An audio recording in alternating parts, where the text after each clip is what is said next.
Earth was outvoted at the Galactic Council, then everything changed. They did not warn us.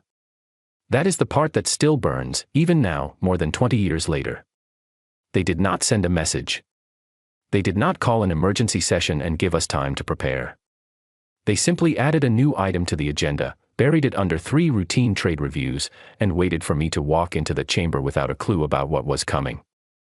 My name is Yara Osei. In the year 2187, I was Earth's only representative to the Galactic Council. I had held that position for 6 years. I knew the chamber well. I knew where the ventilation clicked every 11 minutes.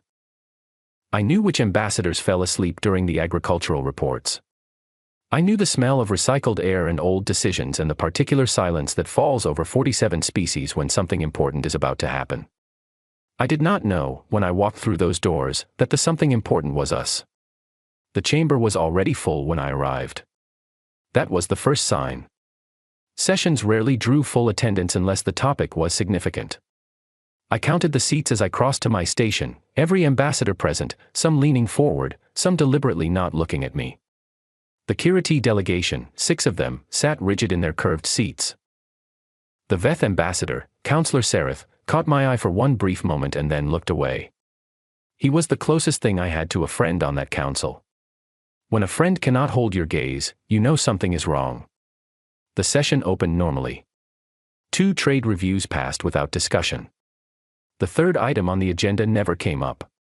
Instead, the council chair, a Relthani named Ovas, ancient and slow-moving and absolutely precise in everything she did, raised one long finger and said, in the flat translation that the chamber system produced, that she wished to move directly to the special matter. I pulled up the full agenda on my panel. The special matter had no title. It had a number. Measure 7 tau. I requested clarification. Ovas looked at me the way you look at someone who has just said something slightly embarrassing and said that clarification would be provided during the presentation. A Veth scientist named Greth stepped to the central floor. She was young for a Veth, her pale skin smooth, her voice steady. She began with data. 17 slides worth of data. Humanity's military spending over 30 years. Our satellite deployments. Our weapons development programs. Our colonial activity on Mars and the Belt. Our research output in propulsion and energy. She presented it all in the flat, careful tone of someone reading a weather report, and the effect was devastating, because when you line it all up on one screen in a quiet room, humanity looks like something building towards something enormous, and she never once said what she thought that something was. She let the audience decide. That was the clever part. She handed 47 species the same set of facts and let their imaginations fill in the rest. Then Ovas read the measure aloud. Mandatory containment of the Sol system. Effective in 72 standard hours. No trade vessels. No communication lines. No travel. A network of council-operated beacons would enforce the boundary. Earth would be permitted to maintain its internal government. No one would interfere with life on the surface. We would simply be set aside. Quarantined. Like something that might be dangerous and was better kept separate until someone decided otherwise. The stated reason was this: humanity's accelerating development and unpredictable trajectory presented a statistical risk to galactic stability. Statistical risk. That is what they called us. Not a threat. Not an enemy. A probability. A number on a chart that made 44 species uncomfortable enough to cut us off from everything. I stood up before Ovas had finished speaking. I did not wait for the floor. I did not raise my hand. I stood up and I said, loudly and clearly, that Earth had the right to speak before any vote was taken on any measure that directly concerned our species. The chamber went quiet. Not the comfortable quiet of routine business. The sharp, held breath quiet of people surprised. Ovas looked at me for a long moment. Then she said I would be given the minimum courtesy allotted to member species. 90 seconds. I had 90 seconds to speak for 8 billion people. I did not argue the data. I had no counter-data prepared because I had not known this was coming. I could not stand there and dispute their charts with charts of my own. So I did not try. Instead I said this: we are a species that has spent our entire history making things. We made fire. We made language. We made music that made us cry even when we did not understand why. We made cities and tore them down and built them again. We have been hurt by each other in ways that are difficult to look at directly, and we have also, in those same years, produced kindness so ordinary and so constant that no one bothers to record it because it is simply what people do. We are not finished. We are not safe in the way that a still pond is safe.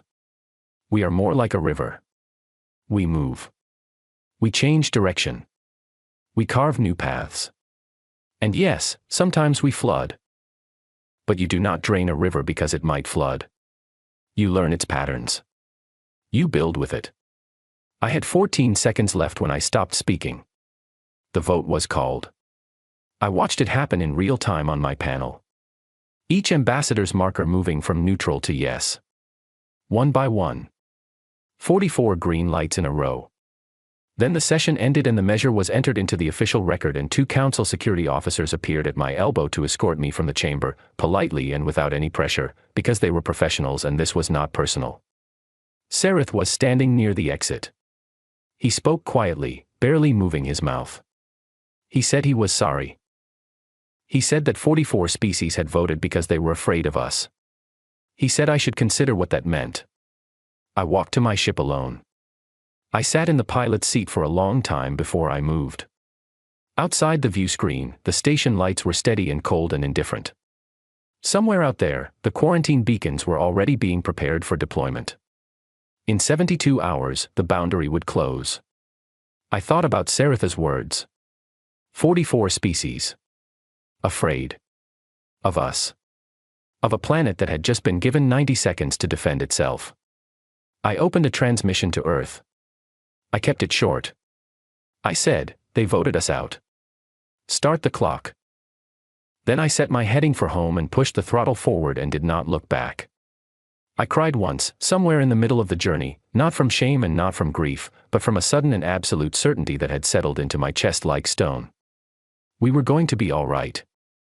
I knew it because I was already angry enough to prove them wrong. And humans who get that angry tend to build things. The message reached Earth 14 minutes before I did. By the time my ship touched down at the Nairobi hub, the contingency office already existed on paper. The Secretary General had signed the authorization order in the time it took me to clear the atmosphere. People keep asking me when I knew it would work. They want a moment. A flashpoint.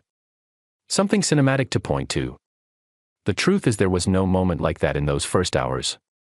There was only the particular quality of silence in the room when I walked through the door of the emergency session and saw who was already there. They had not called generals. They had called a geologist named Colin Price who had spent 12 years mapping Europa. They had called a linguist named Florence Adler who had learned 4 galactic languages in 3 years without the help of a translation implant. They had called a doctor named Leon Okafor who ran a clinic in Lagos on a budget that would make most galactic health administrators laugh. They had called a young mathematician named Alice Webb who had published, at age 24, a paper on quantum navigation that 2 VETH institutes had quietly dismissed as too unconventional to be useful. I sat down. I looked around the table. I said, they gave us 72 hours before the boundary closes. Let's talk about what we do next. What followed was not a speech. It was not a plan presented by a committee. It was a conversation that lasted 11 hours, during which no one left the room for anything except urgent biological necessity, and during which the scope of what we were attempting to do became slowly, clearly, and somewhat terrifyingly real. The council had quarantined us because they expected isolation to weaken us. They had done the math on our trade dependencies. They had calculated how much of our energy infrastructure relied on galactic imports, how much of our advanced medical technology was built on VETH designs, how much of our faster-than-light communication network depended on council relay stations. They had concluded, correctly, that cutting those threads would hurt. What they had not calculated, because it was not in their models, was what humans do when something hurts. We get up. The first year was the hardest.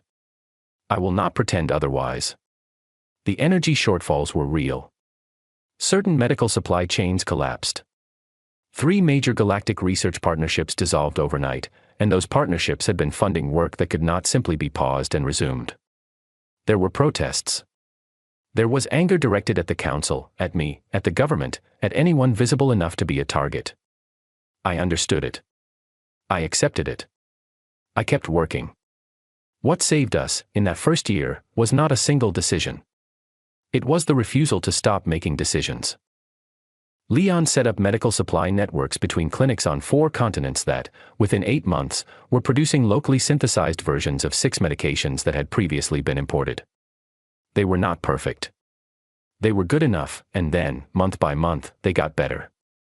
Florence trained translation teams that could communicate in Veth and Kiriti and 2 other council languages without machine assistance.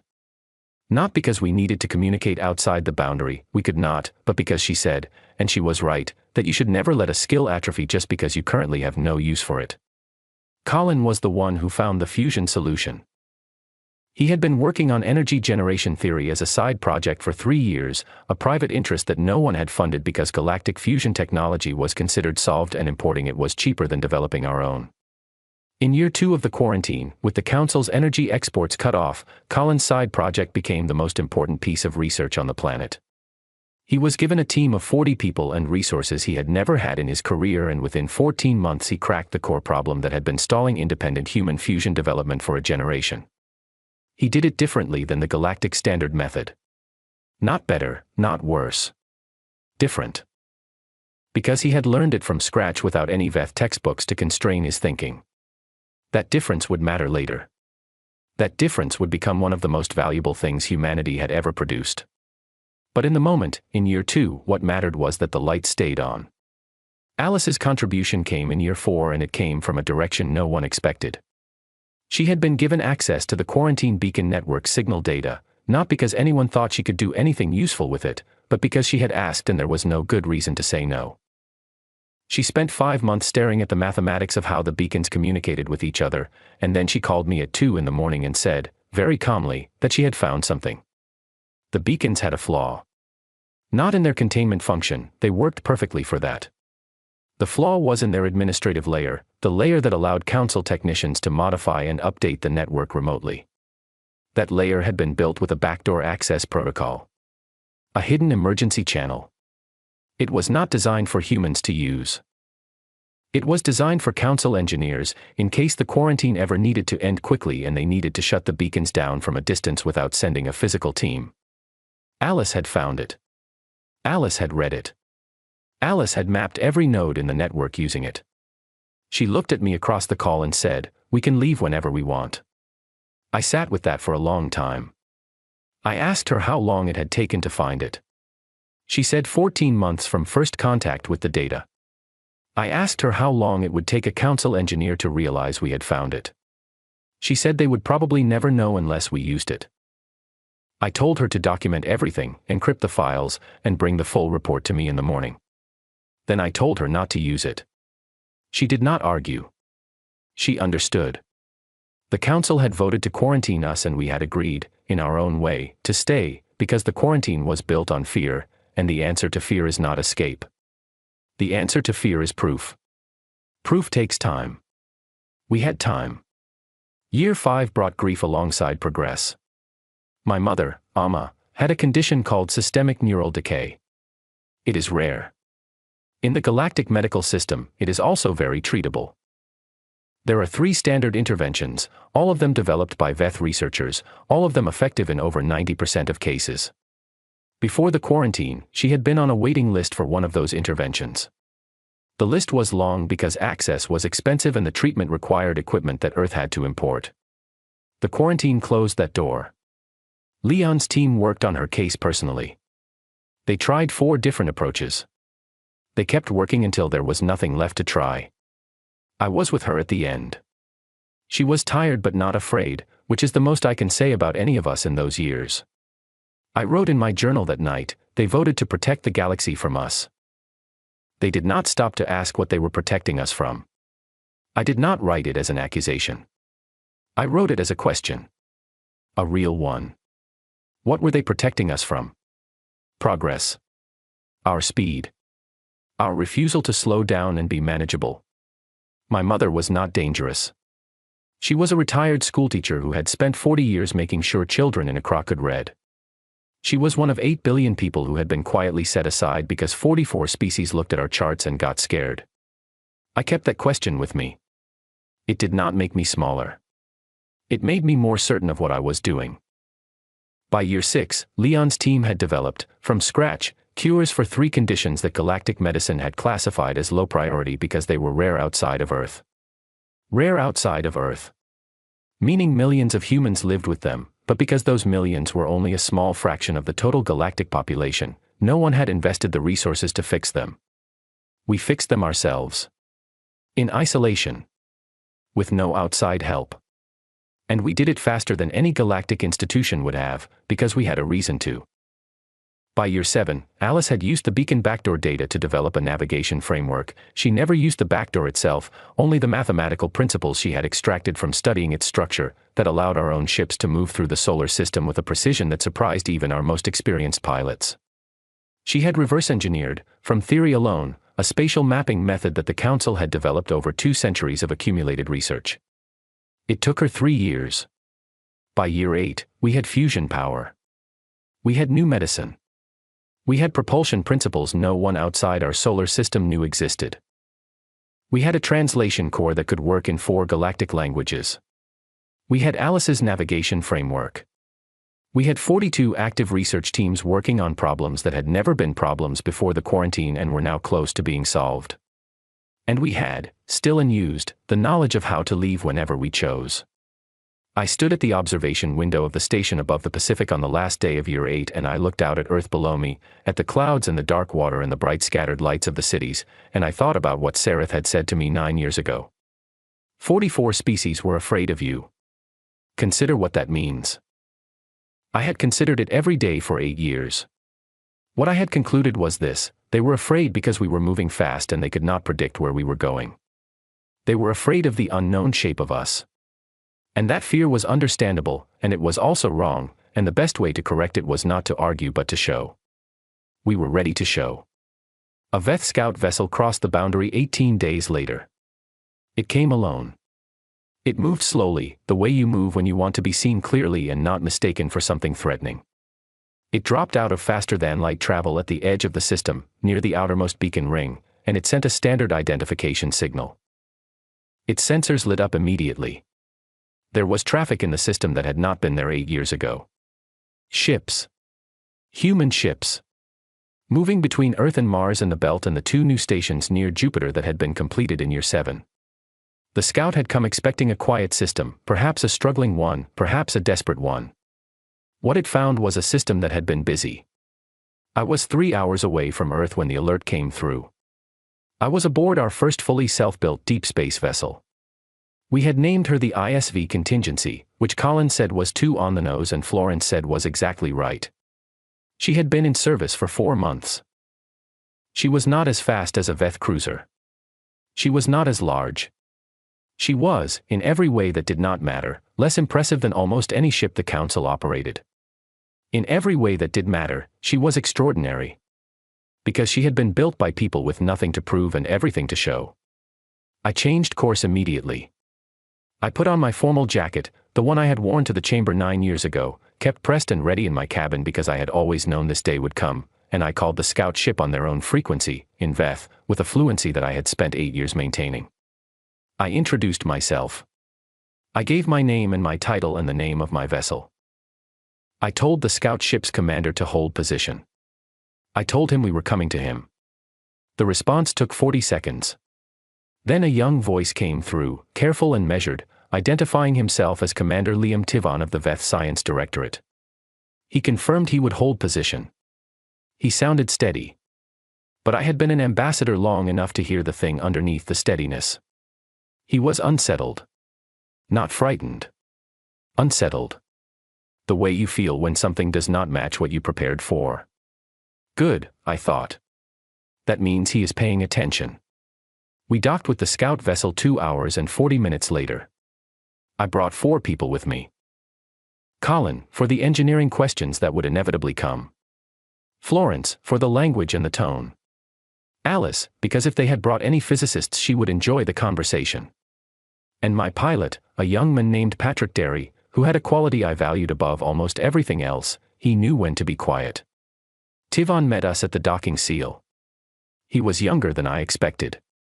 Mid-30s by Veth standards, which put him well into professional maturity, but young enough that he had been a student when the quarantine vote happened. He had known Earth as an absence, not a presence. He had grown up in a galaxy where the Sol system was a closed door. He looked at us the way people look at something they have only read about. I extended my hand. He hesitated for only a moment, then took it. The handshake is not a universal gesture, but the Veth know it. They learned it from us, in the early years of contact, and some of them adopted it because they said it conveyed something their own greeting forms did not. The willingness to close distance. I said, "Thank you for coming to us." He said, "I was not certain what I would find." I said, "I know. Come inside. We have made tea." He did not know what tea was. Florence explained it on the way to the common room. Patrick had already set 4 cups on the table and put the kettle on, because Patrick understood the principle that small human rituals have a way of changing the temperature of a room. We sat down. Tivon asked his questions carefully. How many ships were operational in the system? What were the stations near Jupiter? What was the purpose of the large installation on the far side of the belt? Was the fusion signature our sensors are reading correctly calibrated? I answered every question. Openly and completely. No hesitation. No deflection. The installation near the belt was a research facility. The Jupiter stations were a combination of fuel processing and long-range observation. The fusion signature was correct. Earth had solved independent fusion generation in year 2. Tivon stopped writing notes at that point. He looked up from his panel. I said, "Is there something you want to ask that is not on your official list?" He was quiet for a moment. Then he said, "The council expected the quarantine to constrain you." He did not phrase it as a question. I said, "I know what they expected." He looked at the cups of tea on the table. He looked at Florence, who was listening with the calm patience of someone who has translated across very large distances. He looked at Colin, who was quietly drinking his tea and watching Tivon the way a man watches something he finds genuinely interesting. Then he looked back at me. He said, "Has the council's threat assessment of humanity changed?" I said, "I don't know. Has it?" He said he could not answer that. He said he would transmit his report when he returned to the boundary. He said the data he had collected today would reach Council Station in 3 days. I said, "Good. We will wait." He started to gather his notes. Then he stopped. He said, and I could tell this was not on his list, that he had one more question. He said, "You found the backdoor in the beacon network." It was not a question. The data Alice had compiled was detailed enough that a careful reader could see the shape of our access, even if they could not prove the method. I said, "Yes." He said, "You did not use it." I said, "No." He thought about that for a long moment. Then he said, "Why?" I looked at him across the table. I looked at this young Veth commander who had grown up in a galaxy where Earth was a cautionary note in a policy document and who had come to us expecting diminishment and found something he did not have a category for. I said, "Because leaving was not the point. The point was to show you who we are. You cannot see that from outside the boundary. You have to come in." He left 4 hours later. He shook my hand again at the docking seal, without hesitating this time. I watched his ship pull away and begin its turn toward the boundary. Patrick appeared at my shoulder and asked if I was worried about what came next. I said no. I said I was curious. He nodded. He said, "That sounds right." It did. We had 8 years of silence and we used them well, and now the galaxy was going to find out, and I was not afraid of that. I had been afraid once, in a chamber with 90 seconds on the clock and 44 green lights going on in a row, and I had carried that fear all the way home and put it to work. Fear is fuel. It burns and then it is gone, and what is left, if you have been careful, is something much more durable. I went back inside. Florence had made more tea. Colin was already pulling up the Jupiter station specs to review before the council response arrived. Alice was reading something on her panel with the particular focused stillness of a person who has found something interesting. I sat down. 3 days, I thought. Let's see. The invitation came not as a summons. That was the first difference I noticed. In 2187, they had scheduled a session and simply added our fate to the agenda without telling us. In 2196, a formal message arrived at the contingency office, addressed to me by name, on official council stationery, using the correct form of address for a serving ambassador of a member species. It requested my presence at Orbital Station Concord at my earliest convenience, for a full council session regarding the review of Measure 7 Tau. My earliest convenience. 9 years ago they gave us 72 hours. Now they were working around my schedule. I read the invitation 3 times. Then I forwarded it to Colin and Florence and Alice with a single line: we should talk about what we wear. Florence sent back a one-word response: everything. We left Earth 6 days later. I had spent those 6 days doing 3 things: sleeping properly for the first time in months, preparing the presentation I would deliver to the council, and reading every document in our archive related to the council's internal governance structure. I read voting procedures. I read session protocols. I read the rules about floor time and procedural amendments. I read the rules about membership classification and permanent seats. Florence watched me reading one evening and said, "You are building something, aren't you?" I said, "I am always building something." She said, "This time it is bigger." I said, "Yes." The journey to Concord took 11 days. The ISV contingency was not the fastest ship in the system, but she was reliable and she was ours, and I would not have taken any other vessel. When we docked at Concord Station, a junior council administrative officer was waiting at the seal. She had been sent to escort me to my assigned quarters. She was a young Rilthani, pale-feathered and efficient. She moved at the quick, precise pace of someone who had been trained to show respect through promptness. As she walked me through the station corridors, I noticed that other species gave us more space than they had 9 years ago. Not a great deal of space. Just enough. The kind of extra room you give something when you are not entirely certain of its dimensions. Good. That was an improvement. The council chamber looked exactly the same. That was the thing about very old institutions. They do not redecorate. The same curved tiers of seats, the same central floor where speakers stood, the same atmospheric mix that always smelled faintly of something I could never identify, the same lighting that was somehow both bright and soft. I stood in the doorway for a moment and let myself feel how strange it was to be back. Then I walked to my station and sat down. Every seat was full. Same as last time. Full attendance for the same reason as last time, except that last time the room's attention had the quality of a verdict and this time it had the quality of a question. They were looking at me the way you look at something that surprised you. Not with warmth, not yet, but with the open, evaluating attention of people who have revised their expectations and are not entirely sure how far to revise. Ova's was still chair. She was older, which for a Rilthani meant almost no visible change, just a slightly slower pace in her movements. She called the session to order and immediately gave me the floor. Not 90 seconds.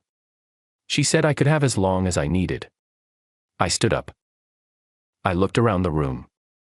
I looked at Sereth, who was watching me with an expression I had not seen on him before. Something careful and hopeful at the same time. I looked at the Kiriti delegation, who sat as rigid as ever. I looked at the young Veth ambassadors who had replaced some of the older ones and who had only ever known Earth as an absence. I said, I would like to begin with something I believe needs to be stated clearly. 8 years ago, this council voted to quarantine Earth because our development made you uncomfortable. You looked at our progress and you saw risk. That response was understandable. It was also wrong. Not morally wrong, though I have thoughts about that too, but practically wrong. Because you assumed that isolation would slow us down. You assumed that removing access to galactic resources would reduce our capacity. You assumed that we would spend those 8 years struggling to maintain what we had instead of building what we did not. I paused. The room was completely still. I said, I would like to show you what we built. I did not gloat. That was the decision I had made on the way to Concord, and it was the hardest decision I have ever made. I had every reason to stand in that room and make each one of them feel the weight of what the quarantine had cost us. I had every reason to put my mother's face on that screen. I had every reason to make them small. I chose not to. Not because I had forgiven the vote. I had not. I chose not to because the point was not their guilt. The point was the future, and the future required them to be useful rather than ashamed. I presented the fusion data. Colin had prepared the full technical documentation, and I walked them through the core innovation, the way our engineers had approached the problem from a completely different direction, unconstrained by existing galactic theory, and arrived at a solution that worked differently from the standard method but solved two problems the standard method had not. A quiet murmur moved through the room when they understood what they were looking at. The VETH technical representatives were already making notes. I presented the medical data. The 3 conditions cured. The supply network Leon had built. The locally synthesized medications that were now more effective than the imported versions they had replaced because Leon's team had optimized for specifically human biology rather than adapting drugs designed for broader galactic populations. I presented Alice's navigation framework. I let her speak to that section herself, because she understood it better than anyone alive and because watching a 29-year-old human mathematician explain a 3-year theoretical project to 2 centuries worth of accumulated galactic physics expertise was, I will admit, one of my favorite moments in that entire session. There was a longer silence after Alice sat down. Then I presented the last item. I said, 8 months into the quarantine, one of our researchers discovered the emergency access protocol in your beacon network. She studied it for 14 months and extracted from it a navigation framework that became the foundation of our own spatial mapping system. At no point did she use the access protocol itself. She documented everything she found. The complete record, unmodified, is on the data card I am about to place on the central floor. I walked to the floor and set the card down and walked back to my station. I said, we could have left the quarantine at any point from year 2 onward. We chose not to. We chose to remain inside the boundary because the Council had the right to be concerned, and we believed the correct response to concern was proof, not defiance. Here is the proof. The room was silent for a long time. Then Sereth spoke. He moved to the floor with the measured pace of a man carrying something carefully. He said that he wished to table a motion. He said he moved to formally repeal Measure 7 Tau and restore Earth's full membership in the Galactic Council, without conditions. The vote was called. I watched the panel. Every marker moved. Every single one.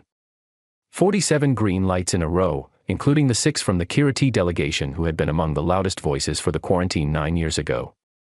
Unanimous. I sat very still for a moment and breathed. Then I stood up again. The room had relaxed, a little, the way a room relaxes when a difficult thing is over. Several ambassadors had begun to move, assuming the session was concluding. Ovas had not called the session closed, which meant technically the floor was still mine. I said, if I may, I would like to table one further matter. The room settled again. Ovas inclined her head.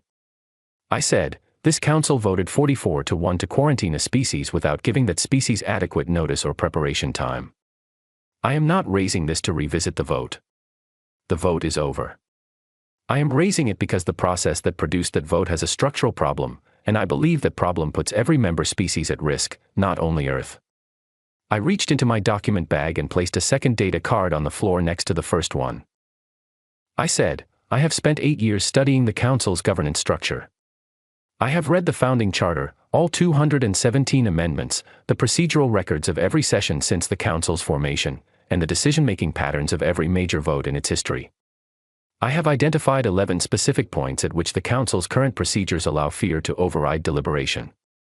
I have proposed amendments for each of those points. The document on this card contains 40 pages of detailed recommendations, with supporting data and implementation timelines. I stood up straight. I said, I am not presenting this as a grievance. I am presenting this as a gift. Because I believe this institution is worth improving and I believe Earth has something useful to contribute to that improvement. The silence that followed was different from any silence I had heard in that chamber. It was the silence of 47 species doing rapid and complicated thinking all at once. Then the Kiriti ambassador, the most senior one, who had not spoken once in the entire session, made a sound that took me a moment to identify. It was laughter.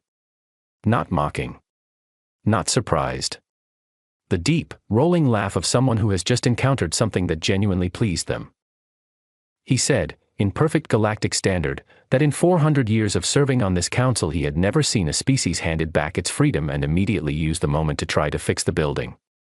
The room, very slowly, began to laugh with him. I let it go on for a moment. Then I said, "We are human. It is what we do."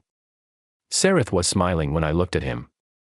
The kind of smile you wear when you have been waiting for something for a long time and it has finally arrived. I sat down. The session continued for another 3 hours.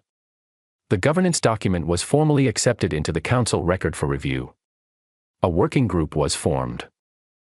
2 VETH ambassadors requested copies of Alice's navigation framework before the session ended. The Kiriti delegation asked for a meeting the following morning to discuss the medical data. I walked out of the chamber that evening and stood in the corridor outside and pressed my back against the wall and closed my eyes and breathed. Colin appeared at my side a minute later. He said, "How are you?" I said, "I am very tired." He said, "I know." He stood there with me for a while without saying anything else, which was exactly what I needed. Florence found us 5 minutes later.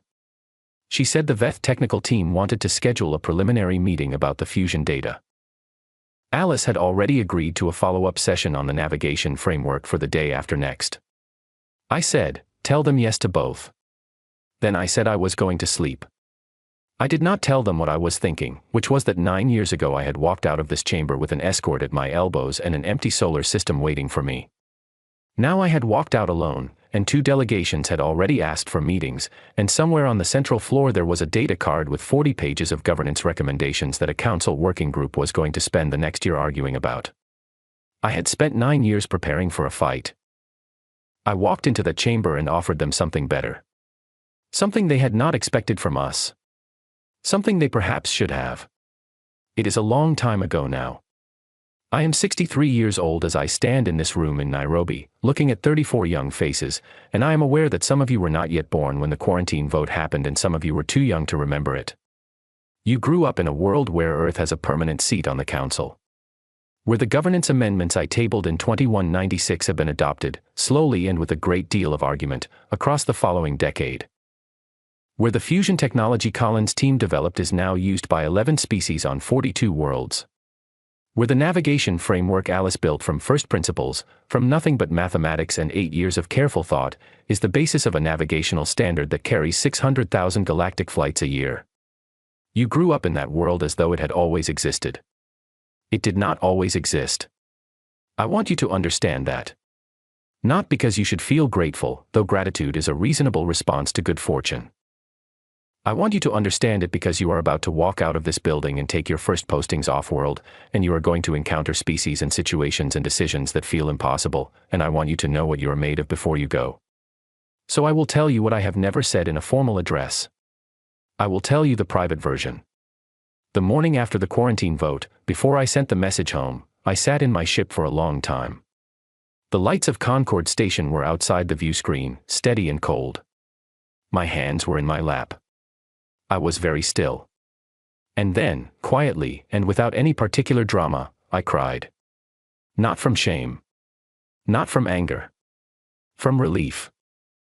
From the strange, piercing certainty that settled into my chest like something finding its right place. We were going to be all right. Not because I had a plan. I did not have a plan yet. Because of what I had seen in the chamber. 44 species afraid of us. Not dismissive. Not contemptuous. Afraid. You do not quarantine something weak. You quarantine something you respect enough to fear. They had looked at us and seen something that moved too fast and grew too quickly and refused to be predictable, and they had been frightened, and their response to that fright was the quarantine, which was the wrong response but also, in its way, a kind of compliment. They had taken us seriously enough to act. And we were going to take that seriously enough to respond. My mother used to say that the hardest thing in any situation is to see it clearly. Not optimistically. Not with fear. Clearly. She said that most mistakes are made by people who are either too hopeful or too frightened to see what is actually in front of them.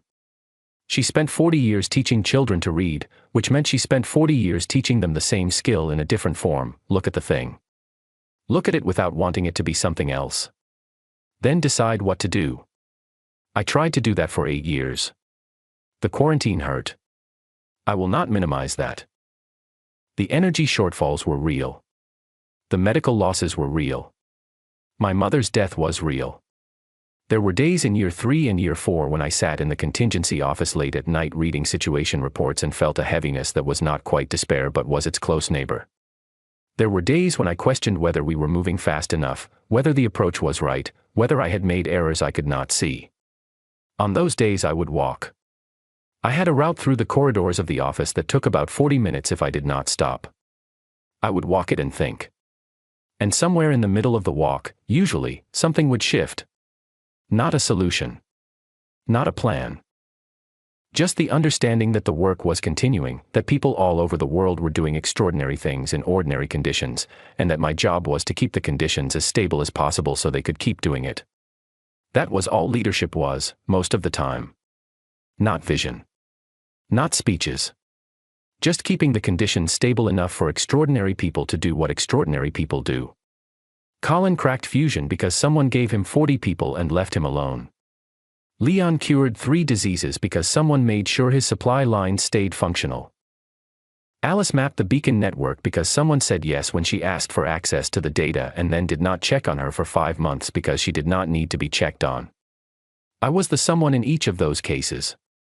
That was my contribution. It is not a glamorous contribution. It does not make for dramatic storytelling.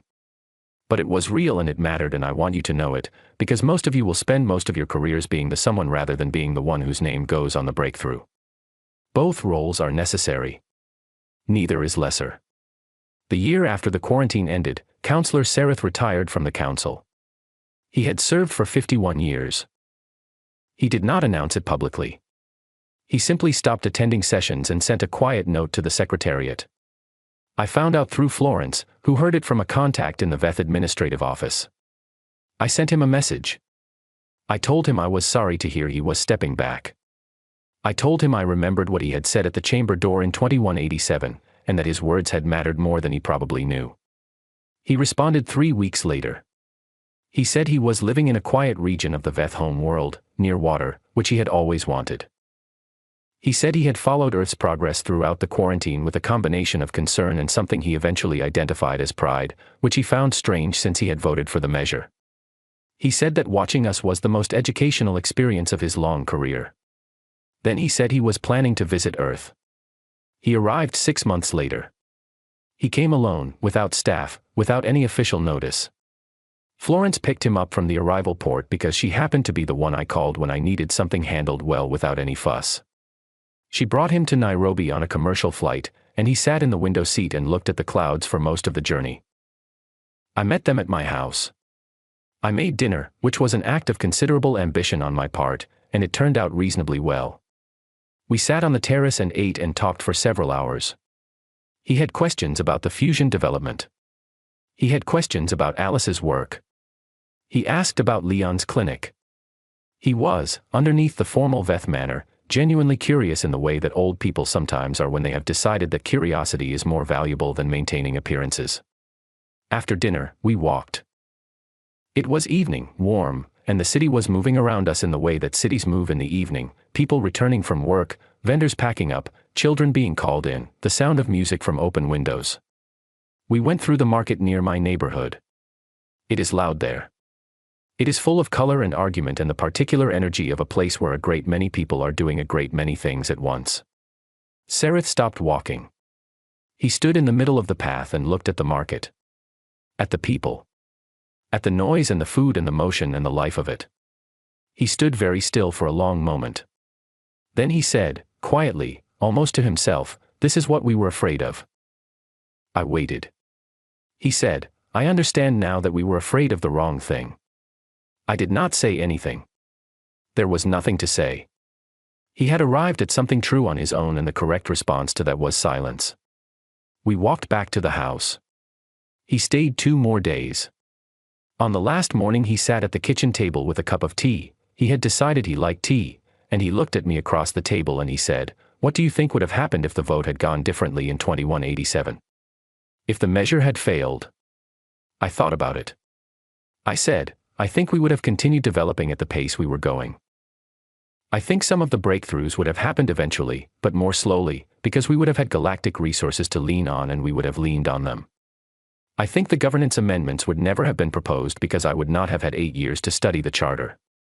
I think Collins' fusion approach would have taken 30 more years because the galactic standard method would have been available and no one would have bothered looking for a different solution to a problem that already had an answer. Sarith said, "So the quarantine made you stronger." I said, "The quarantine made us ourselves." Stronger is one word for it. He considered that. Then he said, "And if we had known that would happen, do you think we would still have voted yes?" I looked at him. I said, "Honestly, I think you might have voted yes faster." He was quiet for a moment. Then he made that sound again, the same sound the Kiriti ambassador had made in the chamber, the deep rolling sound of genuine amusement.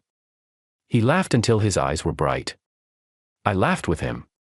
Now I look at you, all 34 of you, and I think about what I want you to carry with you when you walk out of this room. Not pride. Pride is fine, but pride is not useful on its own. Not anger, though anger, as I said, is fuel. Not even confidence, though you should have it, because you have earned it. What I want you to carry is clarity. Look at what is in front of you.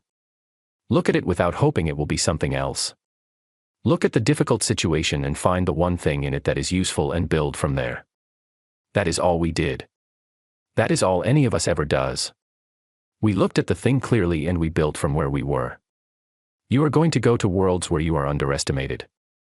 It will happen. You are human, which means you are fast and strange and sometimes alarming to species that have not spent enough time with us. Some of them will be polite about it. Some of them will not. Some of them will make decisions about you before they have asked you a single question. Let them. Then show them. Not with speeches. Not with arguments. Show them what you have built. Show them what you are working on. Show them the particular human habit of fixing a problem by building something new instead of waiting for someone else to fix it. That habit is not charming to all species. Some find it exhausting. Most, eventually, find it valuable. You are representatives of Earth. You are also just people, going somewhere interesting, working on something real. Hold both of those things at the same time. The formal role and the personal truth. The ambassador and the person. They are not in conflict. They are the same thing, if you let them be. I was assigned a 90-second speaking slot in the most important session of my career. I used every second of it. I did not use it efficiently, by any political measure.